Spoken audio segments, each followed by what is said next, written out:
জামাতের একটি জেলার সর্বোচ্চ নেতা কোন উৎস থেকে এই বিপুল পরিমাণ অর্থ নিয়ে কি উদ্দেশ্যে কাদের দেওয়ার জন্য নির্বাচনের ঠিক আগের দিন ঢাকা থেকে ঠাকুরগাঁও যাচ্ছেন?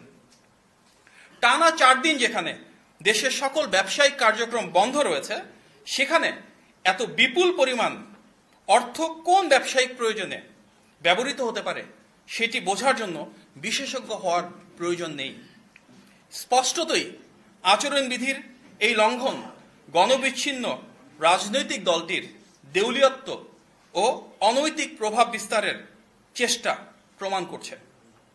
যারা ইনসাফ প্রতিষ্ঠা ও দুর্নীতির বিরুদ্ধে বয়ান তৈরি করে, তাদের কাছে প্রশ্ন করা যেতেই পারে, টাকা দিয়ে ভোট কেনা তাদের সেই দুর্নীতি বিরোধী বয়ানের সাথে কতটা সঙ্গতিপূর্ণ।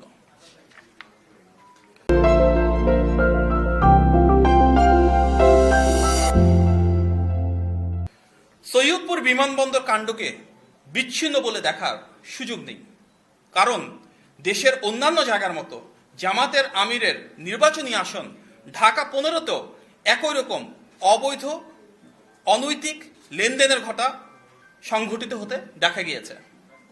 আরও দেখা গিয়েছে কুমিল্লা, নোয়াখালী, খুলনা সহ দেশের অসংখ্য জায়গায়।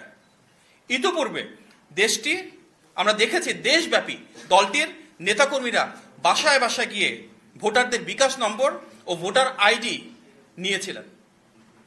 তবে বিকাশ, রকেট বা নগদের মাধ্যমে এভাবে অবৈধ অর্থ প্রেরণ বা জান্নাতের টিকিটের প্রলোভনকে ধর্মপ্রাণ দেশবাসী ইতিমধ্যেই প্রত্যাখ্যান করেছেন।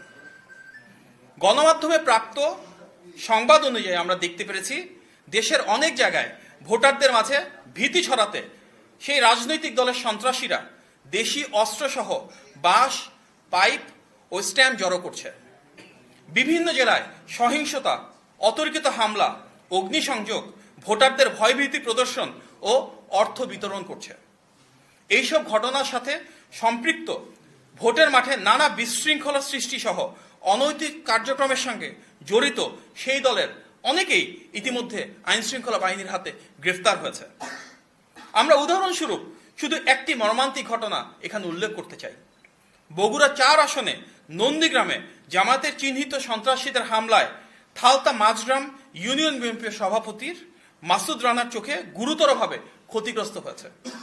তার চোখে দৃষ্টি হারানোর খবর ছড়িয়ে পড়লে তার মা স্ট্রোক করে মারা যান।